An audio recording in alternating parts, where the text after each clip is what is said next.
If U.S. Secretary of State John Kerry is out to break the overseas travel record of his predecessor in the job, in Jerusalem and Ramallah at least, he's definitely earned a medal. Tomorrow evening, he will be arriving in the region for the 9th time in 10 months for yet another round of shuttle diplomacy. As usual, topping the agenda are Iran and the Israeli-Palestinian peace negotiations. But as public tensions between Israel and the U.S. mount, and the level of trust between the leadership of the two allies has hit new lows, Kerry's arrival in the region has all the ingredients to spice in some drama to the mix. The last time he was here, a month ago, it didn't go so well. Kerry arrived amid a crisis in the talks. In the wake of Palestinian threats to storm out of negotiations over the continuing Israeli settlement construction, Kerry jumped between Jerusalem and Ramallah and focused on pushing the sides forward in the stalled talks. The alternative to getting back to the talks is the potential of chaos.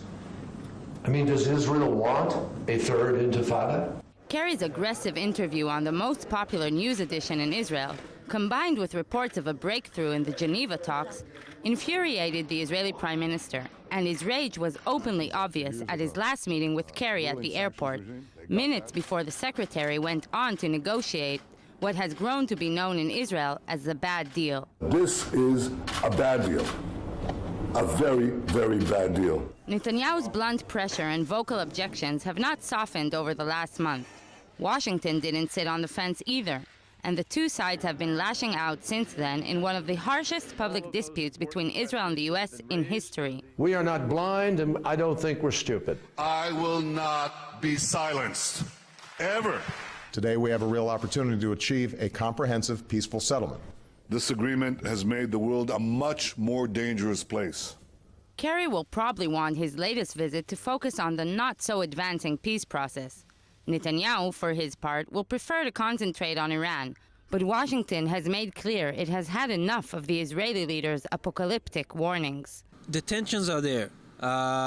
If they want to ease them or not, it's not the question. I mean, they have to do it because Israel and the U.S. have to work together on this. If Israel and the U.S. will not work together on the Iranian file, it will just give more leverage to the Iranians to try and bargain on the comprehensive agreement. Is Kerry's visit enough to clear the air? Both sides are hoping that they can have a serious conversation and at least lower the tone.